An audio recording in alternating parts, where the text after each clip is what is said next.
Yoruba Kingdom TV presents a history of the Yoruba people by Stephen Akintoye Adebanji. Chapter 2. The Development of Early Yoruba Society. 35. During the roughly 15 centuries following the 4th century BC, the coming of the knowledge of the production and use of iron transformed the culture of the Yoruba and stimulated great cultural advances in their small settlements in the Ilu setting. According to archaeological evidence, the knowledge of iron came to the area now known as Nigeria as early as 700 BC. At Taruga in central Nigeria, about 55 miles, or 80 kilometers, southeast of Abuja, some remains of iron smelting activities have been dated to between 700 and 500 BC. How soon after this the knowledge of iron reached Yorubaland is not known. Archaeological evidence has yielded dates in the 2nd century AD, but it is almost certain that its beginning in Yorubaland belongs to considerably earlier dates. 1. The history of the beginning of the Iron Age in Africa south of the Sahara is, in general, markedly different from its history north of the Sahara, in the Middle East and in the Mediterranean world. In these places, people first learnt to produce copper and its bronze alloy before they came to know how to produce iron. That is, there was a copper-bronze age, which followed the Stone Age, and which lasted for centuries, before the Iron Age. In Africa south of the Sahara, on the other hand, the Stone Age was followed directly by the Iron Age, while the use of copper and bronze came later. For this reason, many archaeologists and other scholars insist that the knowledge of iron production must have come to sub-Saharan Africa from the Mediterranean world, either through Carthage, in modern Tunisia, or through Meroe, in modern Sudan, or from the Red Sea through Aksum in modern Ethiopia. Their principal argument is that knowledge of metals through copper and bronze is a precondition for the knowledge of iron, and that peoples who had not had any knowledge of production of copper and bronze could not possibly have discovered how to produce iron. Other archaeologists and scholars, however, disagree with these views. They point out that the knowledge of iron could have been arrived at in West Africa through the processes of pottery production. The type of rock clay from which iron is smelted, called egun or aguru in Yoruba, is the same type of clay. For making pots, the firing of pots requires knowledge of production and management of high heat fires. In the application of such intense heats to clay pottery, it is possible that raw iron, called iron bloom, could have formed from time to time and remained unrecognized for a long time, until, by and by, people recognized its nature and began to use it. It is significant that in some parts of West Africa the iron smelter was usually the husband of the woman potter.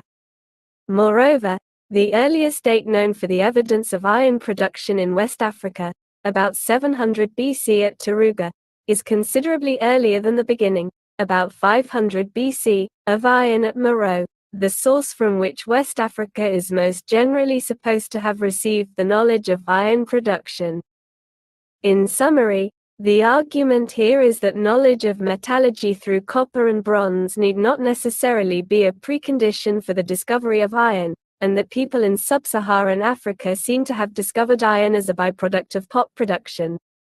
The implication is that Yoruba women potters were probably the first producers and discoverers of raw iron in Yorubaland. The available evidence suggests that in the centuries after 500 BC, then, the knowledge of iron was spreading gradually in West Africa. In Yorubaland, evidence of ancient ironworks has been found in a few places.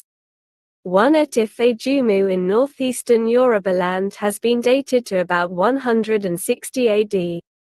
Another site has been found near an abandoned town near Monia in Ibadan in the Yoruba Midlands. Other places famous among Yoruba people as places of iron production are Isandunran, Ilorin, Ife, in central Yorubaland, and Idofin, in the northeast. The usual remains of ancient iron production are furnaces, kilns and heaps of iron slag. Iron smelting was a very hazardous occupation, involving the use of dangerously high heats. Partly for this reason, no doubt, Yoruba people always located iron smelting centers at a considerable distance from human habitation, at a place in the forests where the iron-bearing type of rock clay was available. The smelting equipment consisted of the furnaces, for producing the high heat, and the kilns, for holding the supply of clay over the heat. The smelting process involved heating the clay until the iron bloom formed and was separated from the rest of the slag. This was cooled and then sold, as iron ingots, to blacksmiths who would use it to fabricate tools, iron blades for machetes, hoes, knives, axes, arrows, spears, as well as for household utensils. Early Yoruba people consigned iron smelting, and the fabrication and use of iron tools, to the patronage of one of their most senior deities, the god later known as Ogun, who was from earlier times worshipped as patron god of all working folks, probably, in these earlier times, with the name of Alakaye, meaning, roughly, owner or wielder of the arms of all working people of the world. The iron smelting center was a shrine of this deity, with all the adornment and paraphernalia of a shrine, and nobody who was not an initiate was allowed to come near it. The blacksmith's workshop was located closer to the village and sometimes inside the village, and the villagers could come there to buy or repair their tools. But it, too, was a shrine and, like the smelting center, was a place of frequent sacrifices to the patron god Ogun. Even people who only used iron tools in the daily occupations, farmers, hunters, woodworkers, sculptors, and so on, were supposed to offer sacrifices to Ogun. So highly did the Yoruba people esteem iron as a factor in their lives. After the discovery of crop and animal domestication, that is, agriculture, the discovery of iron was the greatest step taken by early humans in West Africa in the path of civilization. As material for tools, iron commands enormous superiority over stone. Iron-bearing clays are not as commonly available as stone, but they are sufficiently available in many places. Iron is much harder than stone.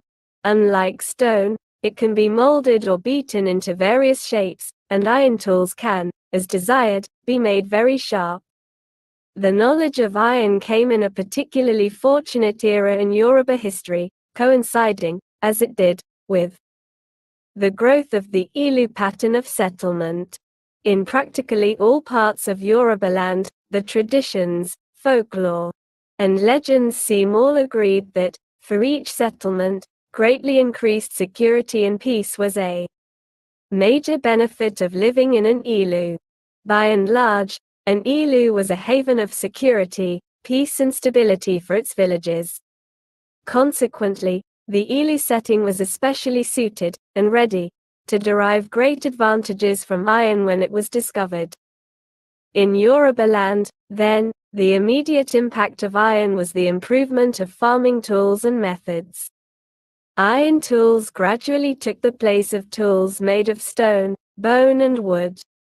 The iron-bladed cutlass or machete, for cutting vegetation, and the iron-bladed hoe, for tilling and digging, fabricated, we may suppose, only crudely at first, improved over time, making it possible for each farmer to clear and cultivate larger farms than farmers of earlier times who had used stone tools. The areas opened up as farmlands. 36, 37, pushed the primeval forests farther and farther back. Probably quite early, Yoruba farmers learned from experience the wisdom of leaving every piece of farmland fallow periodically. That knowledge became an important asset for the management of soil fertility. As production increased, farmers evolved methods of storing and protecting harvested crops. Detailed information from traditions and yam festivals abounds all over Yorubaland about the handling of yam tubers, the most important food crop. The seasonal task of tying harvested yam tubers in rows on vertically standing stakes is celebrated with rituals and sacrifices in some parts of Yorubaland. That storage method ensured that the tubers were well aired and protected from pest and fungus infestation. It also ensured that they would not sprout suckers and deteriorate quickly. All this, together with the gradual increase in the variety of food crops, made food progressively more available. Almost certainly, the increase in the availability of food led to the beginning of slow increases in human population in Yorubaland, too, resulting in the emergence of more settlement groups, or ilu, in more areas of the country, and an increase in the number of settlements in some ilu. As the ilu experience population increases, the forests separating settlement from settlement in each ilu gradually became open farmlands. The coming of iron, and consequently the general improvement in tools and skills and in people's management of their natural environment, also resulted over time in improvements in the dwellings in which they lived.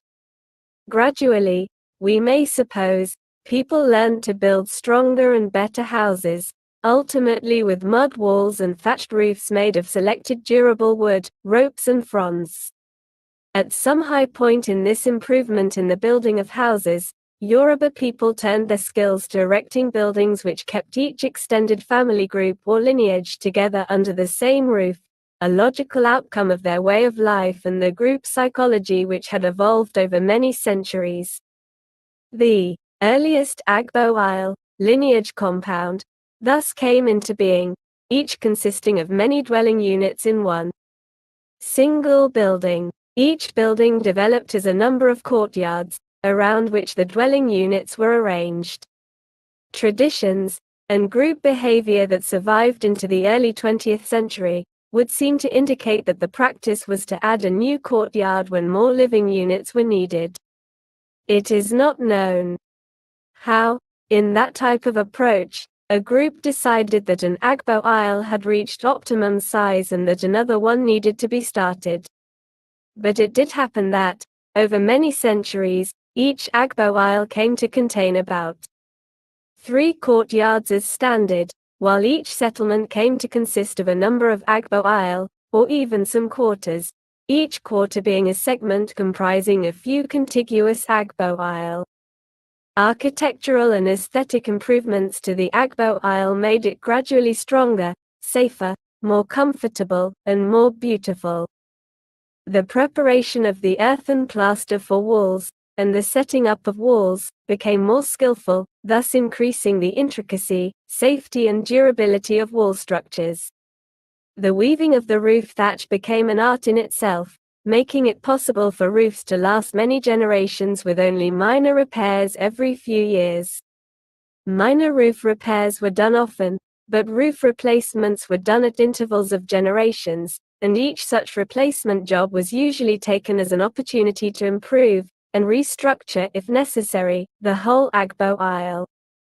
Decorations became a standard part of the construction of an Agbo-Isle, and grew more and more detailed. It became standard practice to carve, using iron tools, and paint, or stain, the wooden pillars that supported the eaves, typically in stylized anthropomorphic or animal idioms, and to carve wooden doors in bas-relief, especially the large main door. To the Agbo-Isle, decorations also came to include murals, called iwope, on wall surfaces, some of them frescoed or engraved. All these features improved gradually in quality and beauty from generation to generation. Ultimately, with the broad and sweeping verandas, carved and painted posts holding up the eaves, and the murals on the walls, many in elaborate geometric compositions, the courtyards of some Agbo-Isle could look quite imposing. And all these decorations were extended to shrines also, so that shrines tended to be striking public buildings. In fact, the shrine became each settlement's prized possession over which skill and art were lavished. The pride over the beauty of shrines has continued to survive in the Oriki praise poetry, of many lineages. The Oriki of many a proud lineage in many parts of Yorubaland includes lines such as these. Rivalries and competition between settlements and between compounds in settlements resulted in other forms of artistic expression also. One such was the Oriki, a form of poetry in which each group glorified itself and preserved in cryptic language the high points of its history. Over time, as the Oriki tradition grew, every unit of society, the settlement, the lineage, the leadership titles, and even the individual, came to have Oriki, and every Oriki tended to be amplified and grow richer in the course of history.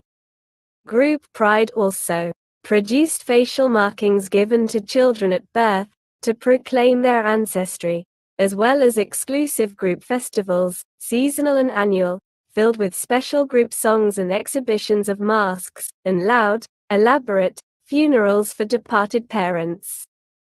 All of these were features in the development of the identity and distinctiveness of the groups, settlements and lineages. That development had, perhaps, its most important product in the evolution of the Yoruba kinship system. Every group conceived of itself as a family, and the culture demanded that marriage had to be exogamous. That is, people must, ideally, marry from families outside their own. As a result, each lineage contained many women who had been married from other lineages, and many members who were offspring of such women, facts loaded with potential to dilute lineage cohesiveness, identity and loyalty. The Yoruba responded to this by evolving a rigidly patrilineal kinship system. By this system, every child belonged only to its father's lineage, had to be raised in its lineage compound, and could only inherit title from it. As a corollary to this, when a woman married into another lineage, she became a member of her husband's group. She could never revert to membership of her father's group, and if she died, her body had to be buried in the land of her husband's group. Hence, the Yoruba saying that after parents give their daughter in marriage, the appropriate thing to do is to remove her favorite childhood seat from their home and burn it. B. Abama omofako, or njo utarini. This was most probably the root of the norm whereby Yoruba girls were given in marriage only when they were adjudged to be mature, usually about 20 years or older, and capable of being independent of their parents as well as of being able to fit quickly and maturely into their roles in their new homes. Yoruba folklore has many tales of very serious penalties for mothers who dared to cling to their newly married daughters. 38. Ako, le ebo fi iwope sheji bahenri. By, le ebo ko sunwon, iwope ria wuni wuni. We build our shrines and finish them with murals. Even if a shrine building itself be not impressive, its murals would still captivate the passer-by. 39. The general improvement in tools and skills also accelerated the growth of division of labor, and the rise of distinct professions. For we do not know whether the making of stone tools ever developed into a special profession, but in any case, the making of stone tools ultimately ceased as a result of the coming of iron. Pottery remained the oldest craft profession. For many centuries before the knowledge of iron, women potters had made pots at locations where suitable clay deposits could be found in the forests near their homes. Almost certainly, the potter's possession of iron tools for her work, for instance for cutting the covering vegetation and digging up the clay, increased her production capacity, and may also have improved the quality of her pots. The Association or Guild of Potters was probably the oldest professional guild or association in Yoruba history. Hunting, too, developed into a distinct profession. Although all men continued to be involved in farming the land and doing some hunting, using the greatly improved tools, iron-bladed machetes, knives, arrows, spears, traps, Over time some men came to be more employed in hunting than farming, and the group of professional hunters ultimately came into existence. From the folklore and rituals surrounding the profession of hunting, it would seem that hunters were highly regarded from the beginning. Not only did they contribute to the meat supply, they also served society in some other ways. People depended on them to help find in the forests good clay deposits for the potter and the iron smelter, as well as springs and brooks, sources of good water supply. But most importantly, according to the traditions, hunters provided security for their settlements.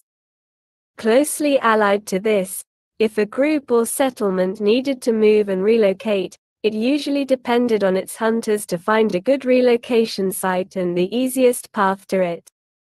The group of hunters in every settlement early became a highly regarded professional association or guild, which developed its own unique folklore, its own chants, music and dance, and acquired a near-sacred public image, almost akin to that of the iron smelters or that of the blacksmiths.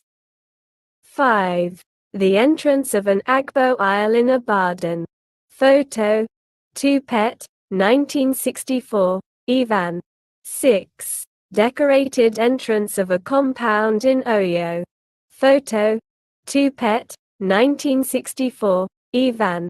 7 R&B. Sculpted column in the Palace of the Emir of Aya. Wood. Photo P. Verger, 1953, Ivan. 48. Agboile veranda post in the Oye Kingdom, Ekiti. Wood. Photo Druel, et al. 1999. 41. 9. Murals in the Palace of the Alaafin of Oyo.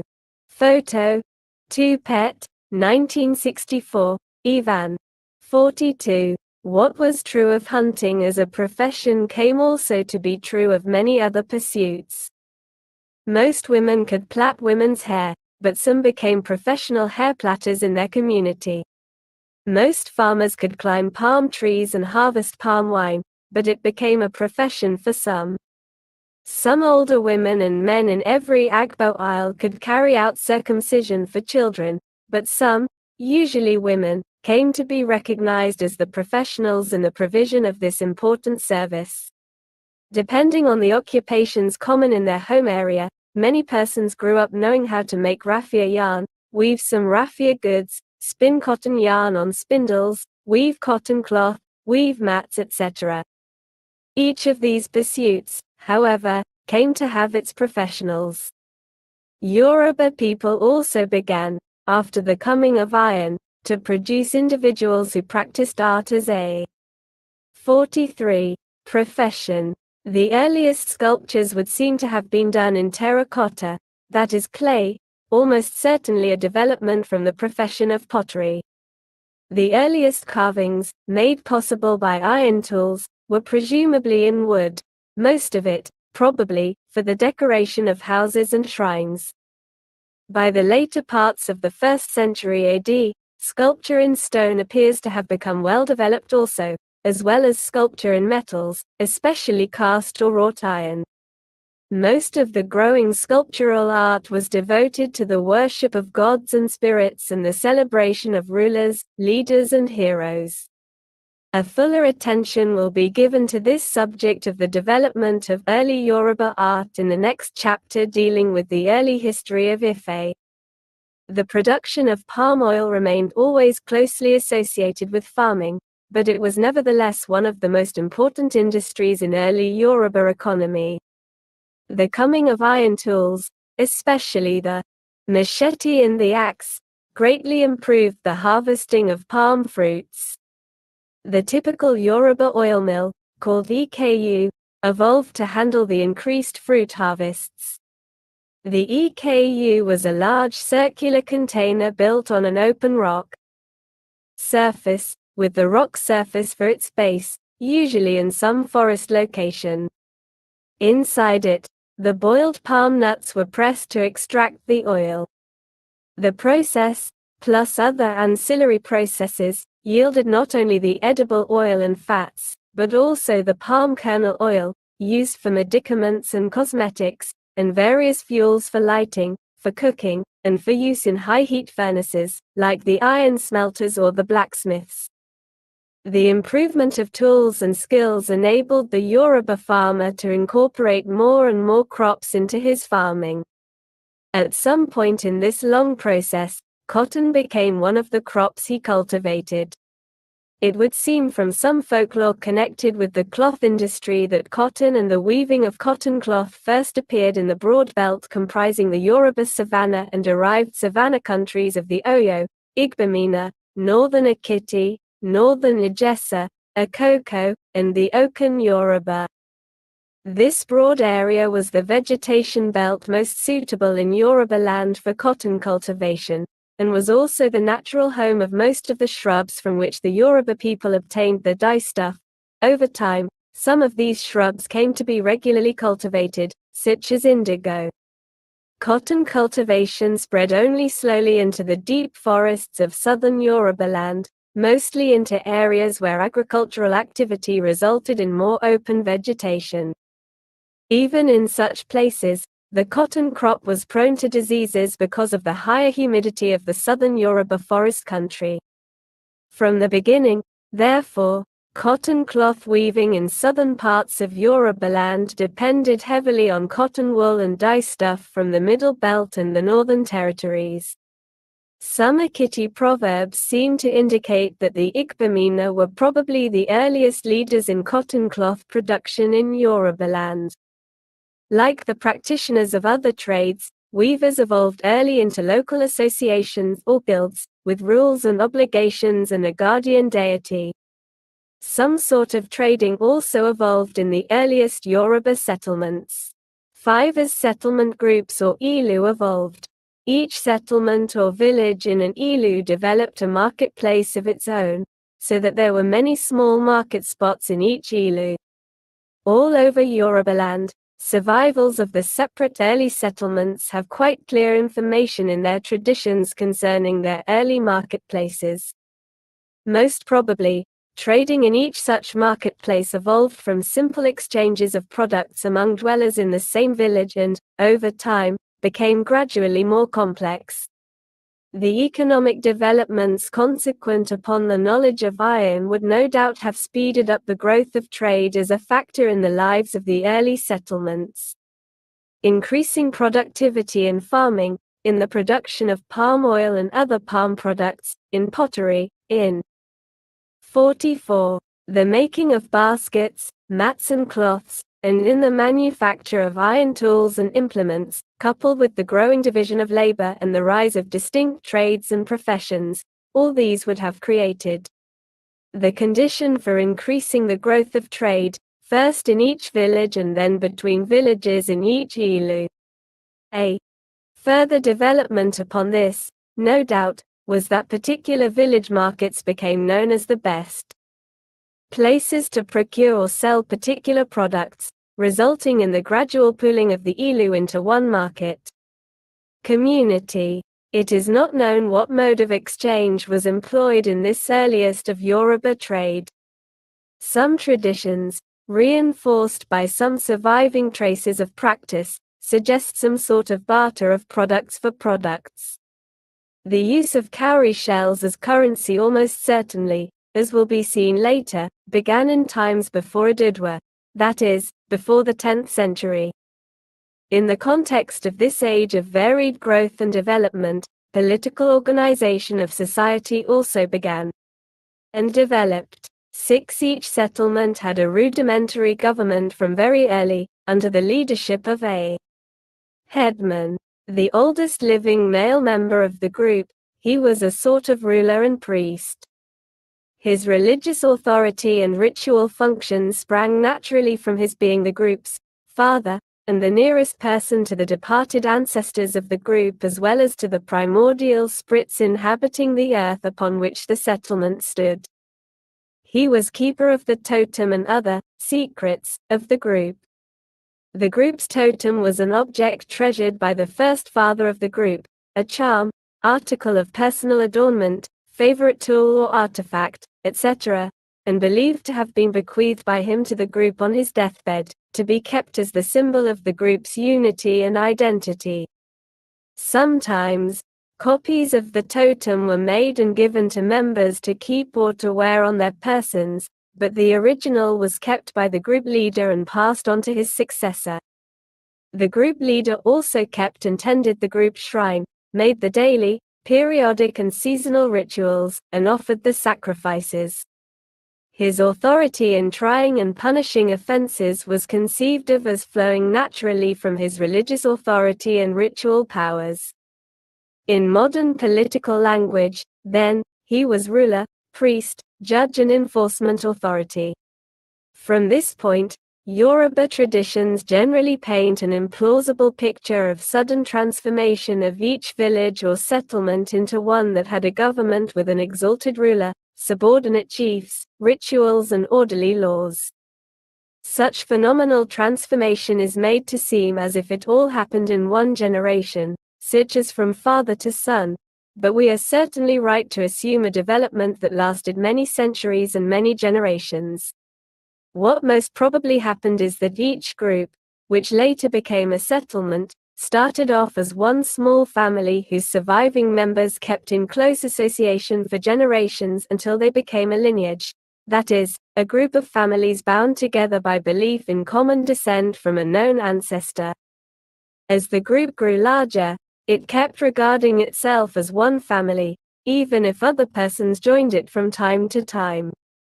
The original family values of mutual loyalty and support, and individual acceptance of family rules and authority, continued as the group norm.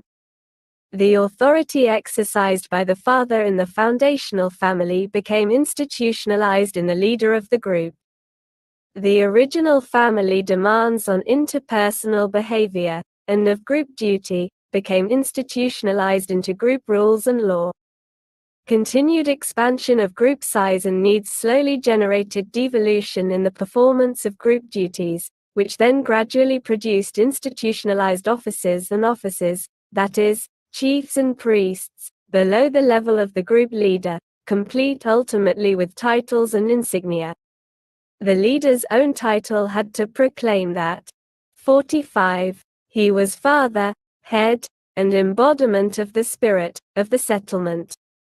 Hence, in practically every settlement, the leader's title came to include the name of his settlement, as in Elefene, of Ifene, Abagio, of Igio, Olawagban, of Igban, Aro, of Alaro, and so on. Fittingly too, in addition to these specific titles, the evolving national culture began to identify and address the rulers with general, exalted, titles that set them apart from the rest of humankind. The Elefene, Abagio or Aro belonged to a special level of humans known as Olu or Osun or Oba, king. It seems probable that which common title people used for king depended on which region they lived in. In some regions people used Olu, in others Osun, and in yet others Oba.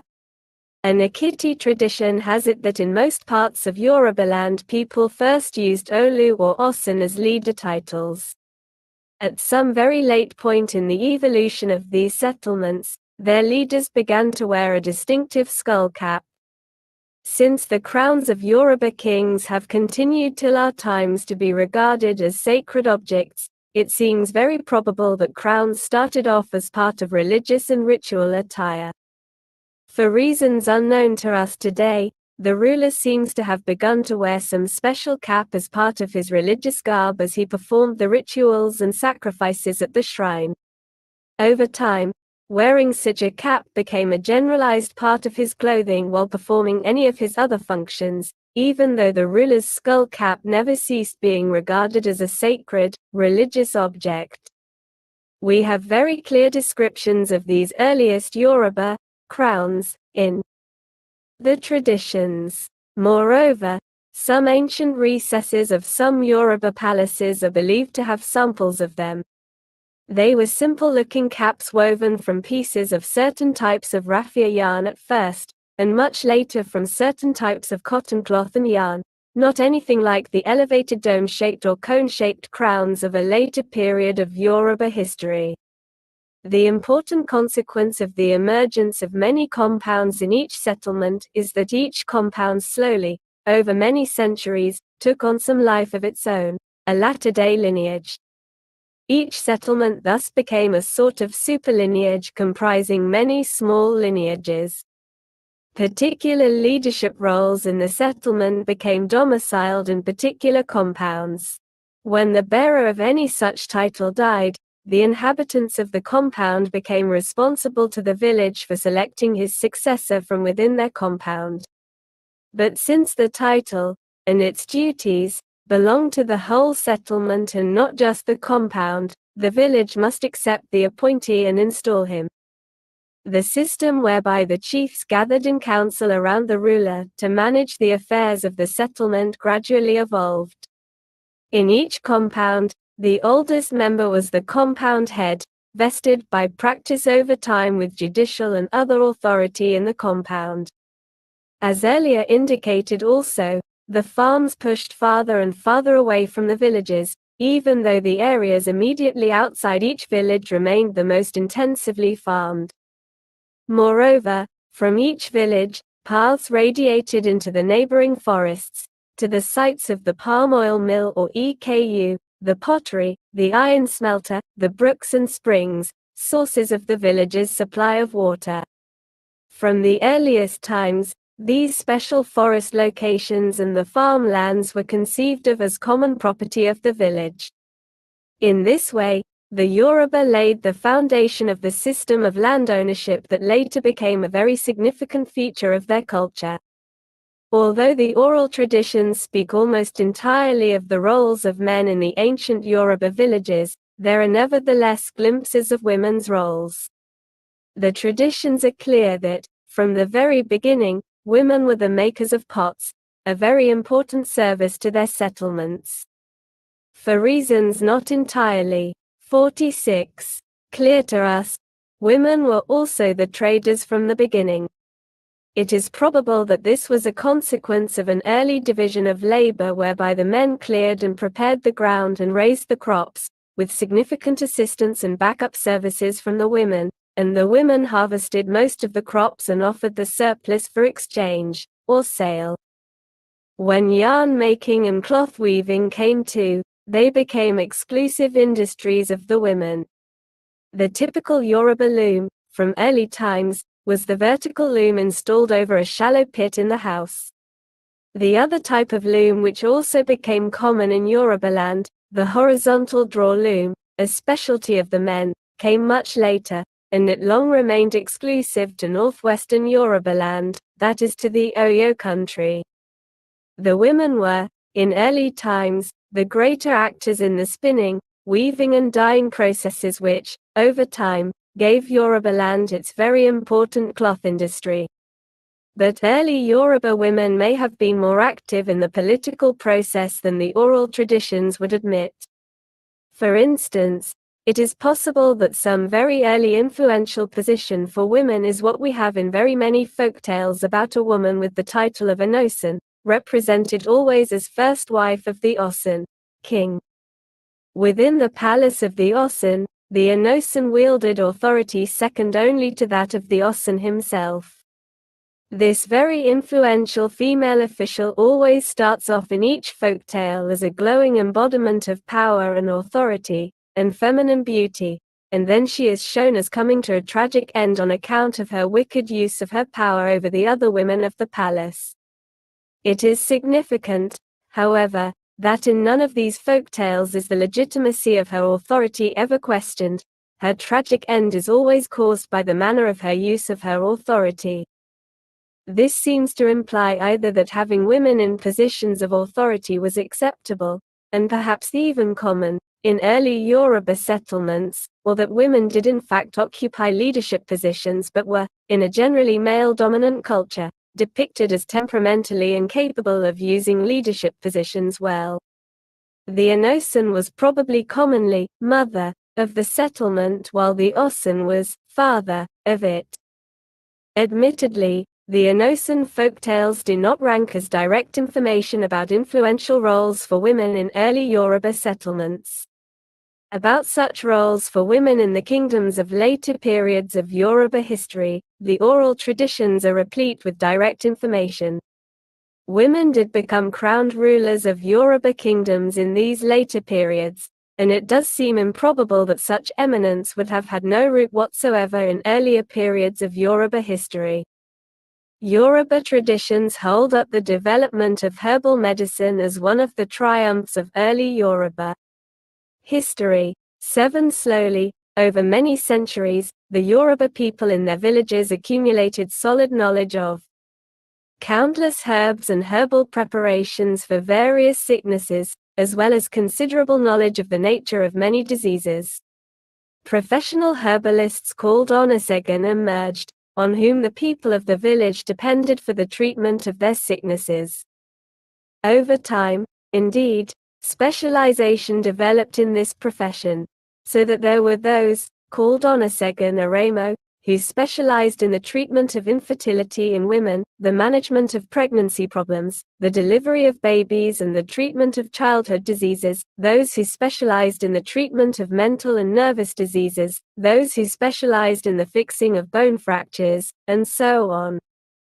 From those early times, the profession gradually set up rules and procedures for the training of those to be admitted to it, 14 years of apprenticeship becoming a sort of general standard. The profession also evolved meetings of members for the exchange of knowledge, and established strictly binding rules of professional assistance of member to member. However, Yoruba herbal medicine, in spite of its ever-growing knowledge of diseases and treatments, never freed itself from its origins, the belief that sicknesses were often caused by malevolent spirits. Therefore, even the soundest of herbalists continued to mix with his practice the appeasement of, or combat with, spirits, as well as divinations, sacrifices, rituals, incantations, protective amulets, around neck, waist and wrist, protective magical preparations, of powder or liquid, inserted into parts of the body through lacerations. All these started early and continued through later periods of Yoruba history as part of the herbalist's art. In the context of high rates of infant mortality, the belief early developed that some children, especially of mothers who lost many babies in succession, were not ordinary children but spirits who came to the world as babies only for the purpose of tormenting certain women, called abaku, born to die. These special children became the subject of a whole complex of law, rituals and magical practices, all aimed at either warding them off from the women who were their victims, or forcing them to convert to real, ordinary, children if they were already born. In earliest times also, having twin babies was regarded as a bad omen or a visitation by malevolent spirits. Yoruba people never ceased regarding twin babies as beyond the ordinary, but the attitude to twins gradually softened, until, in much later times, twin babies came to be regarded as friendly spirits or bearers of good luck, to be related to with special rituals and celebrations. Belief in witches and witchcraft also became an important feature of Yoruba life, a witch being, according to Yoruba belief and folklore, a man or woman, most often a woman, who consented to hosting in her own person a malignant spirit sworn to causing harm to humans. Sicknesses which could not be explained or healed were usually attributed to witchcraft or the hostility of some spirit or deity. This usually provoked a heavy investment in sacrifices and rituals, and, if witchcraft was suspected, efforts to find and punish or appease the witch or to neutralize her powers. Herbalists developed potions which were believed, when ingested by suspects, to be efficacious in detecting the witch among them. And the penalty for being so publicly identified as a witch was death, sometimes by public stoning. The religion of the people of the early Yoruba settlements, started in their earliest days, grew and amplified. To the original earth spirits and protector spirits of the neighborhood hill or rock or stream were over centuries, added more and more gods and goddesses and spirits. Settlements and lineages deified prominent departed members and set up shrines to them, as special friends and protectors in the spirit world. As various occupations developed, patron gods and goddesses emerged for them, for farming and other working folks, for women traders in marketplaces, for weavers and dyers of cloth and yarns, for potters, for herbalists, etc. Certain natural phenomena, such as lightning and thunder, and the sea, certain diseases, all came to have gods or goddesses associated with them. Over time, some deities became generally accepted and worshipped throughout Yorubaland. The god later known as Ogun, originally patron god of all working people, seems to have been the first of such pan-Yoruba gods, hence his salutation as Osunmole, first, or king, among the earliest spirits or gods.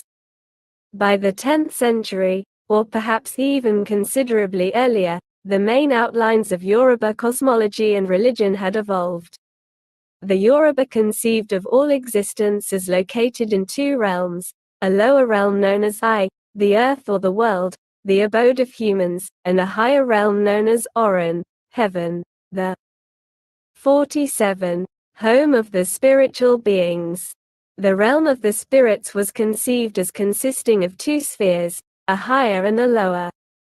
The higher was the place of the supreme Olodumare who created all things and ruled over all of existence. This supreme being was first given the name Orisa, roughly meaning, the source from which all things emanated. Later, to his name was added Oloran, king of heaven, and Olua, king over all. Though some Yoruba groups, especially the southern and eastern peoples like the Ajesa, Ondo, Akale, Oo and Akiti, continued to apply the name Orisa to the Supreme Being, that name generally came to be used for the highest heavenly beings who were said to have been with the Supreme Being at the time when the Supreme Being created all things, and whom the Supreme Being later sent to the lower spiritual sphere where they became the most senior gods.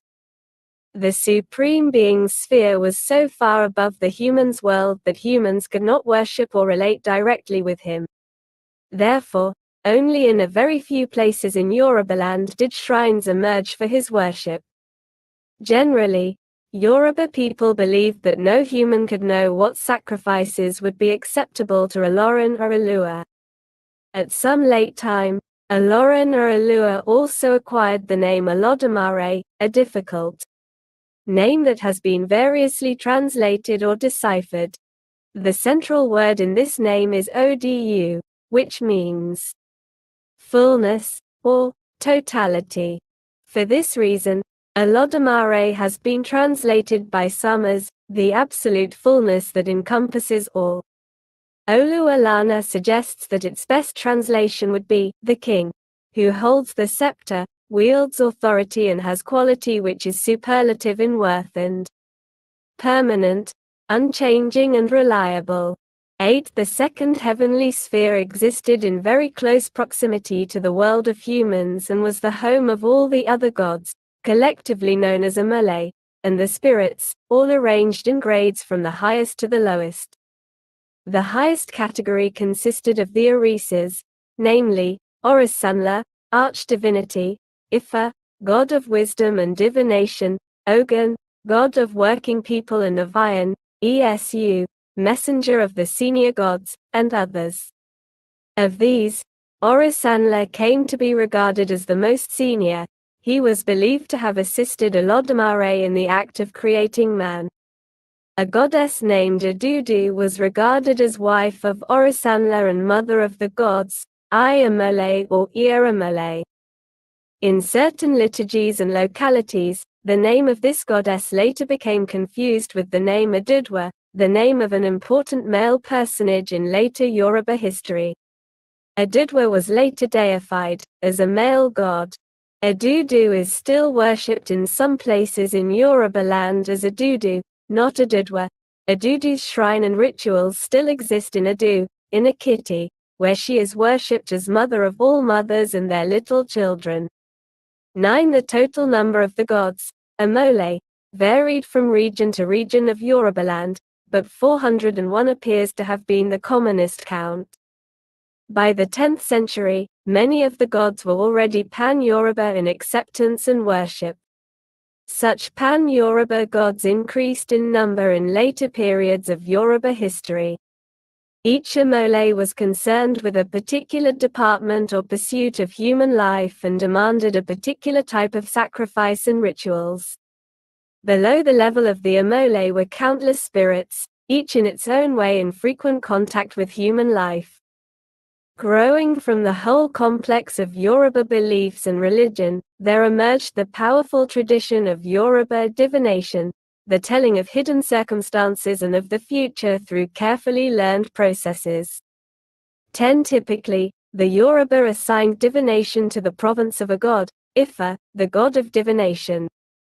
It is clear in the traditions that there were many kinds of divinatory practices and traditions in early Yoruba. 48.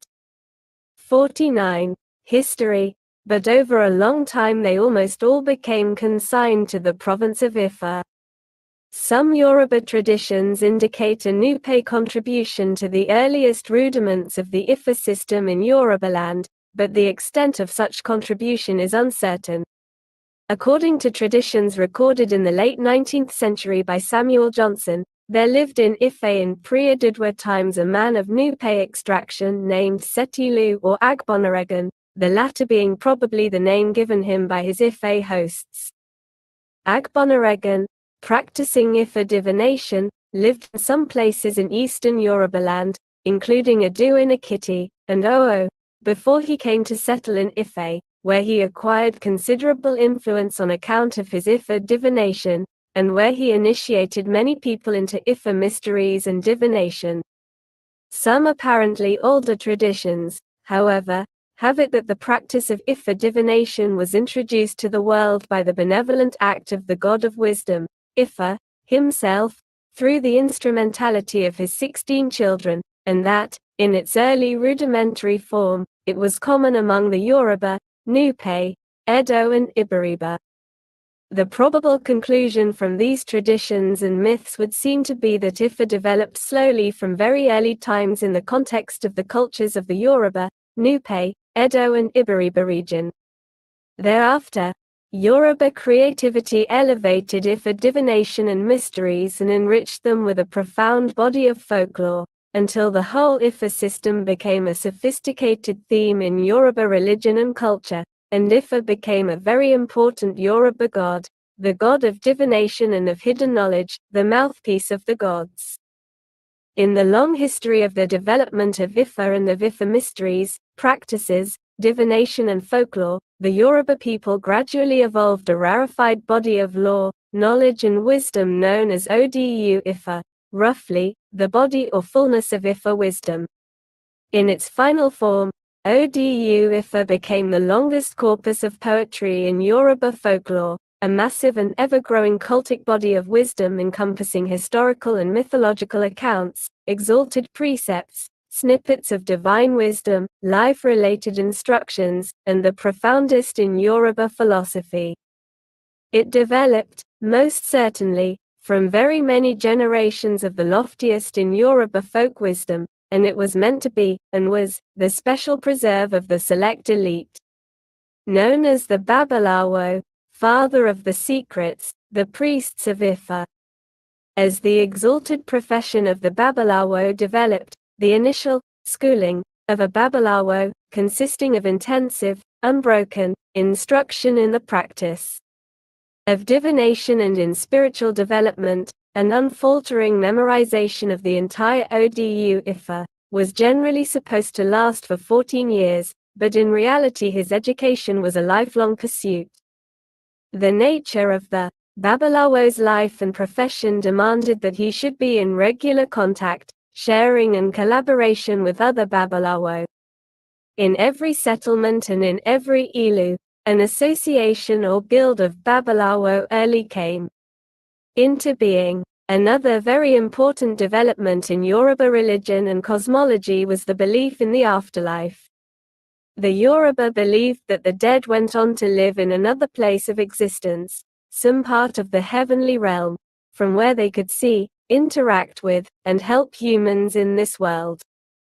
For that reason, articles of clothing and of personal adornment, articles of food and of domestic value, were buried with the dead, in order to help them settle in their new other-world homes. The newly dead was believed to be welcomed home by family members who had earlier died. The quality of life that one would have in the afterlife was believed to be determined by the good or evil life that one had lived in one's earthly life, and, for this reason, Yoruba society thought of its aged members as typically honest and trustworthy, in preparation for the afterlife. But there were also ways in which the living could assist the dead into a place of status and honor in the afterlife. One such way was a big, expensive, and prestigious funeral, the objective of which 50 was to put on show, to both the living in this world and the people of the afterlife, the wealth and high status of the deceased, as well as his or her success in having many prosperous children. Another way, especially for the great and influential, was that the deceased's children would add a second burial ceremony far more expensive and more demonstrative than the first. For this second burial, the children of the deceased would commission a life-size naturalistic sculpture of the dead parent, which they would then dress in gorgeous clothes, put on show for a couple of days, and then bury. This is the second funeral ceremony known as Ako in Oo. 11 for the deceased who had been a great hunter in his earthly life. Another kind of help was also commonly given. This was made necessary by the belief that the spirits of the animals that the deceased had killed as a hunter could ambush and harass him on his journey to the afterlife and make his journey unpleasant. To prevent such, the hunter's children would mount a standing, life-size, effigy of the deceased father, dressed in his clothes, on the way to his farm, and the belief was that the animals would fix their attention on the effigy as if it was the hunter himself, while the hunter made an undisturbed journey to the afterlife. This practice was known as Epad or Ipade. The dead were also believed to reincarnate in their descendants, and to come occasionally to visit their communities.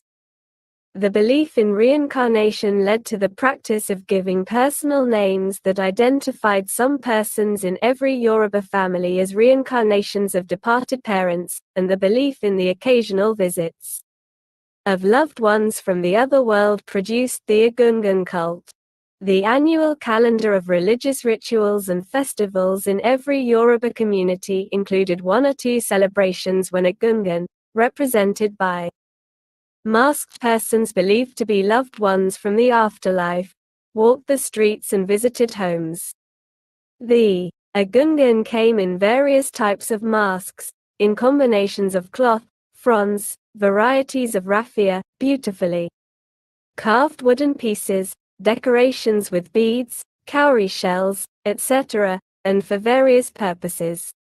Some were very serious, very portentous manifestations specializing in performing rituals beneficial to society. Others went from home to home praying for and blessing people. Yet others entertained people with dancing or with sayings loaded with deep folk wisdom or with tales from Yoruba folklore. Some of the lighter ones just roused their community by fighting mock fights with people in the streets or by bearing whips and playfully chasing young people from compound to compound. In most communities, some prominent lineages came to have unique masks and Egungun of their own. The Egungun cult in every community had a highly revered priesthood, made up usually of men, since women were not supposed to be exposed to Egungun mysteries, but always including one or two highly placed priestesses. From a complex interplay of Yoruba religion and ritual practices and mysteries, of Yoruba knowledge of herbs, the power of herbs and of herbal preparations, of the mysteries of Ifa and divination, and of witchcraft and the occult, there ultimately evolved a more or less distinct profession whose practitioners came to be known as Adebanji. The Adebanji concerned himself very little, if at all, with herbal medications for health delivery purposes, or with treatment of the sick, or with divination as such. While he would usually know and employ any or all of these skills, his real focus was on the occult employment of herbs and other materials from nature,